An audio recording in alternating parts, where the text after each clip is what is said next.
Authorities in South Korea pleaded with residents on Friday to stay indoors and avoid large gatherings as new coronavirus cases hovered close to 100 per day.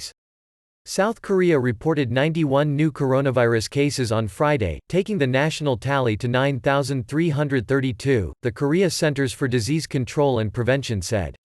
The country has reported similar daily numbers for the past 2 weeks, down from a high of over 900 in late February.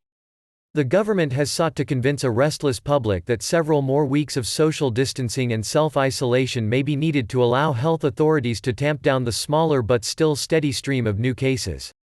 As the weather is getting nicer, I know many of you may have plans to go outside, Yoon Tae-ho, Director General for Public Health Policy at the Health Ministry, told a briefing. But social distancing cannot be successful when it's only an individual, it needs to be the whole community. The U.S. military command this week also moved to try to restrict the movements of roughly 28,500 American troops stationed in South Korea. An American soldier stationed at the sprawling Camp Humphreys south of Seoul tested positive late on Thursday, U.S. Forces Korea said in a statement.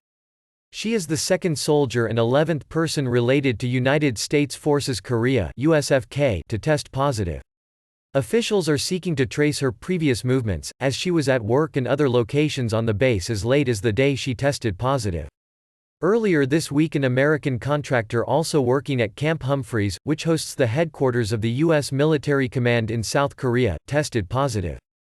USFK declared a public health emergency, which gives commanders more authority to ensure total force compliance with regulations aimed at stopping the spread of the disease by restricting the movements of not only troops, but also their families, as well as other civilians who work on the bases. We cannot allow the actions of a few, who knowingly and selfishly take matters into their own hands, place the rest of population at an unacceptable level of risk, USFK said in a letter this week. Leaders have a responsibility to do everything in their power to protect all members of the team and make certain no one can infiltrate our protective and LSQUO bubbles.